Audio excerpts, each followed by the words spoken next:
যদি এখানে রাম মন্দির প্রতিষ্ঠা করতে হয়, ভারতের বাবরি মসজিদকে আগে প্রতিষ্ঠা করতে হবে।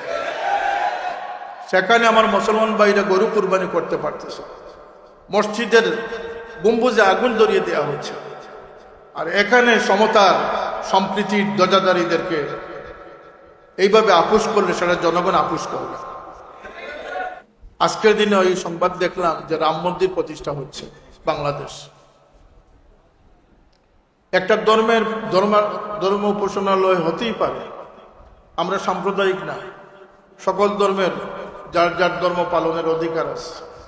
এটা শুধু রাষ্ট্রীয়ভাবে নয়, এটা আমাদের ধর্মীয়ভাবে সেই অধিকার দেওয়া আছে। কিন্তু এটা নিয়ে কোনো বাড়াবাড়ি বা কোনো মুসলমানদের যদি এখানে রাম মন্দির প্রতিষ্ঠা করতে হয়, ভারতের বাবরি মসজিদকে আগে প্রতিষ্ঠা করতে হবে। সেখানে আমার মুসলমান ভাইরা গরু কুরবানি করতে পারতেছে, মসজিদের গম্বুজে আগুন ধরিয়ে দেওয়া হচ্ছে, আর এখানে সমতার সম্প্রীতির ধ্বজাধারীদেরকে এইভাবে আপোষ করলে সেটা জনগণ আপোষ করবে। আমরা আমাদের ইমানি দায়িত্ব থেকে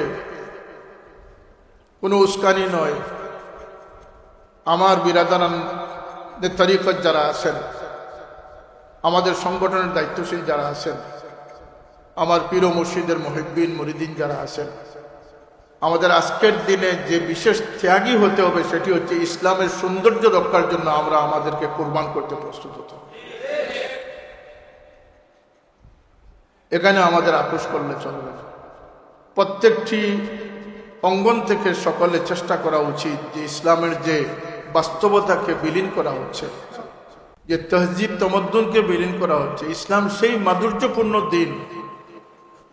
ওমর রাদিয়াল্লাহু আনহু খেলাফত আমলে এক প্রতিবেশী একটি ছাগলের মাথা তার প্রতিবেশীকে দান করেছিলেন।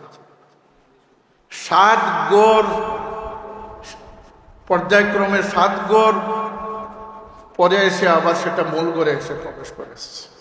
প্রত্যেক প্রতিবেশী মনে করেছেন যে আমার চেয়ে আমার প্রতিবেশী ভাই বেশি হকদার, তাকে তিনি দান করেছেন, তাকে তিনি দান করেছেন। সেটা হচ্ছে আমাদের ইসলামের সৌন্দর্য। আমাদের ইসলামের সৌন্দর্য যদি প্রকৃত অর্থে আমরা ধারণ করতে পারি, তাহলে দেশে মসজিদে মসজিদে গিয়ে চাল ডাল নিয়ে তবলিগ করার প্রয়োজনে আমাদের আদর্শই ইসলামের সুমহান পথ প্রদর্শন, যেটি আউলিয়া কেরাম মনে করেছিলেন।